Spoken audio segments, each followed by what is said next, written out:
여러분 안녕하십니까? 계속해서 원주에서 전해드립니다. 원주 세브란스 기독병원 교수들이 주 1회 휴진 등 진료 축소 결정을 보류했습니다. 어제 열린 전체 교수회의에서 진료 축소에 관한 논의가 이루어졌지만 각 과별로 의견이 달라 결론을 내지 못했습니다.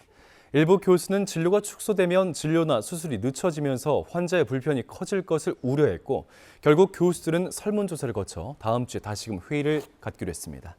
앞서 서울의 일명 빅5 병원과 강원대 병원 등 전국의 대학 병원들은 주 1회 휴진을 결의했고 서울대 병원과 세브란스 병원은 오늘 외래 진료와 수술을 중단했습니다.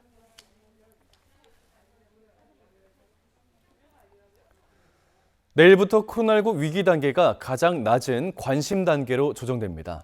코로나19 첫 확진자가 나온 2020년 1월 이후 4년 3개월 만입니다.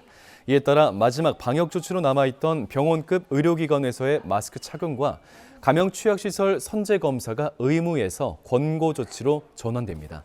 또 확진자 격리 기준도 현재 5일 권고에서 증상 호전 후 24시간으로 권고되는 등 4급 감염병인 인플루엔자 수준까지 완화됩니다.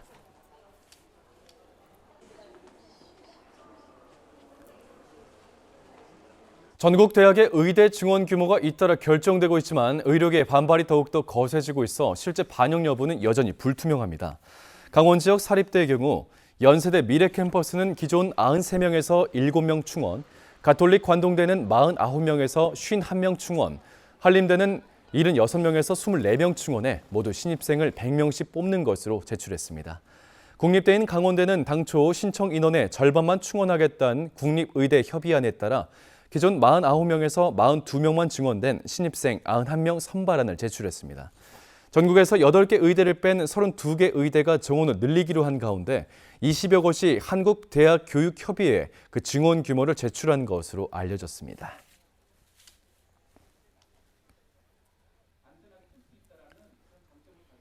원주시 아동돌봄 원스톱 지원센터가 가정의 달을 맞이해 돌봄실인 도담 꿈터를 한시 개방해 운영합니다. 이 도담 꿈터는 긴급 일시 돌봄을 신청한 초등학생만 이용 가능하지만 개방 기간인 5월 1일부터 10일까지는 초등학생과 학부모 누구나 도서와 장난감 등을 자율적으로 이용할 수 있습니다.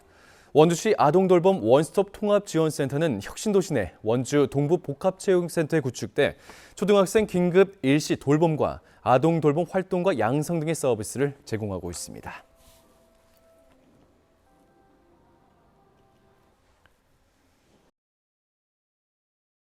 평창군이 교육발전 특구 공모에 도전합니다. 교육발전 특구는 지자체와 시도교육청, 대학 등이 협력해 교육정책을 혁신하고 지역인재 양성과 정주를 돕는 사업으로서 30억 원에서 100억 원까지 지원받을 수 있습니다. 평창군은 평창 지역 초, 중, 고등학교장, 평창군 의원, 군청 내 관련 부서 공무원들과 교육발전 특구 운영계획 수립을 위한 작업에 들어갔습니다. 우선 강원도 교육청과 업무 협의를 거치고 6월 말까지 진행되는 정부의 2차 공모에 도전할 예정입니다.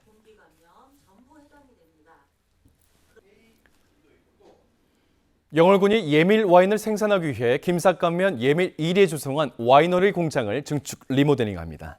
공사는 2025년 8월 완공될 예정으로 지하 1층에는 와이너리, 지상 1, 2층에는 증류주 공장, 사무실, 게스트하우스가 들어설 예정입니다.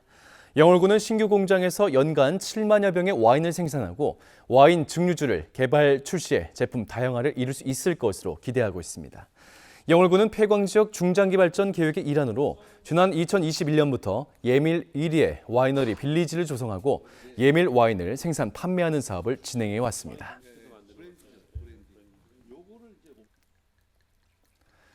(6.25) 전쟁에 참전했던 네덜란드군을 추모한 행사가 오늘 오후 횡성에서 열렸습니다.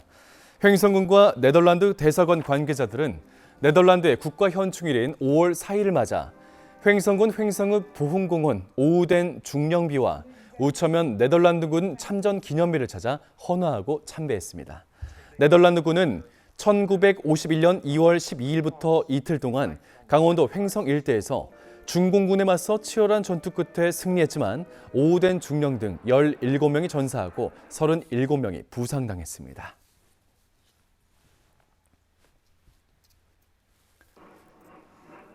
화재 현장에서 주민들의 대피를 도운 배송기사의 선행이 뒤늦게 알려졌습니다.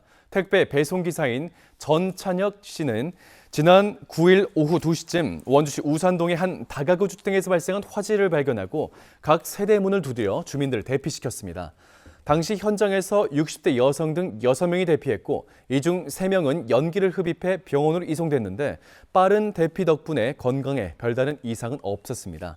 원주 소방서는 전 씨에게 다음 달 7일 원주 소방서 개소 54주년 행사에서 감사패를 수여할 예정입니다.